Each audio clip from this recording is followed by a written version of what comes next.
बाबा साहब देख रहे हैं आप, आज फिर वही हुआ।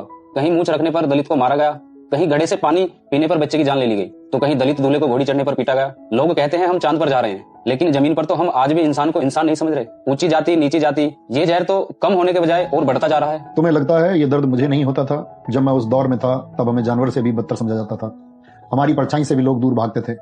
मुझे लगा था कि अगर मैं कानून बना दूंगा, सबको एक बराबर खड़ा कर दूंगा, तो शायद लोगों की मानसिकता बदल जाएगी। लेकिन आज देख रहा हूं कि मैंने कागज पर तो छुआछूत मिटा दिया, लेकिन लोगों के दिमाग से जाति का कचरा अभी तक नहीं निकला है। पर बाबा साहब, लोग तो ये भी कहते हैं कि ये सब आपने सिर्फ अपनी जाति के लिए किया। उन्हें ये समझ ही नहीं आता कि आपने कितनी मुश्किलों से ये सब तैयार किया। उन्हें क्या पता संघर्ष और ज्ञान क्या होता है बेटे। लोगों को लगता है कि मैंने सिर्फ आरक्षण की बात की। उन्हें बताओ कि जब मैं कोलंबिया और लंदन में अपनी रातें काली कर रहा था, तब मैंने द प्रॉब्लम ऑफ रूपी जैसी किताबें लिखी। ये वही रिसर्च थी जिसकी नींव पर आज तुम्हारे देश का रिजर्व बैंक ऑफ इंडिया अर्थात आरबीआई खड़ा है। सिर्फ यही नहीं, आज तुम्हारे खेतों में जो पानी आता है, जो दामोदर घाटी और हीराकुंड जैसे बांध बने हैं, उनकी नीतियां मैंने ही बनाई थी।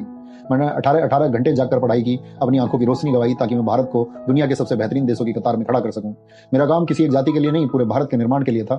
तुम्हारे लिए आराम करने की परिभाषा होगी 1 घंटे रील्स स्क्रॉल कर लूं, कुछ घंटे चैटिंग कर लूं। जानते हो मेरे लिए आराम का मतलब क्या था? एक और नई किताब पढ़ लूं, अपने ज्ञान के दायरे को और बढ़ा लूं। पर आज उसी संविधान को कुछ लोग बदलने की बात करते हैं। उन्हें लगता है कि संविधान हटेगा तो देश मजबूत होगा। मूर्ख हैं वो लोग। वो ऐसा इसलिए कह पाते हैं क्योंकि तुम खामोश हो। संविधान कोई कागज का टुकड़ा नहीं है।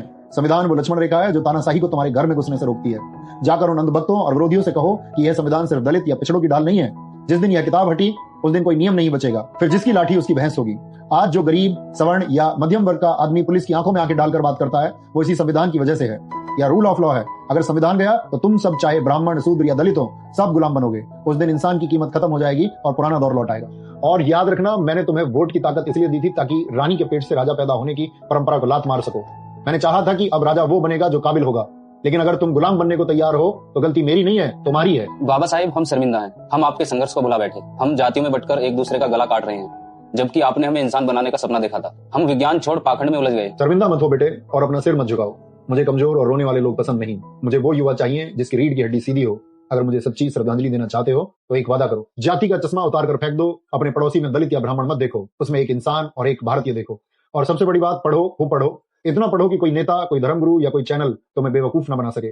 शिक्षा वो शेरनी का दूध है जो जितना पिएगा वो उतना दहाड़ेगा। मेरी बनी पत्थर की मूर्ति पर माला मत चढ़ाओ, क्योंकि यह मेरी विरासत नहीं है। मेरी विरासत तुम्हारे विचार हैं, उसे मजबूत करो। मैं वादा करता हूँ बाबा साहिब, मैं अब भटकूंगा नहीं।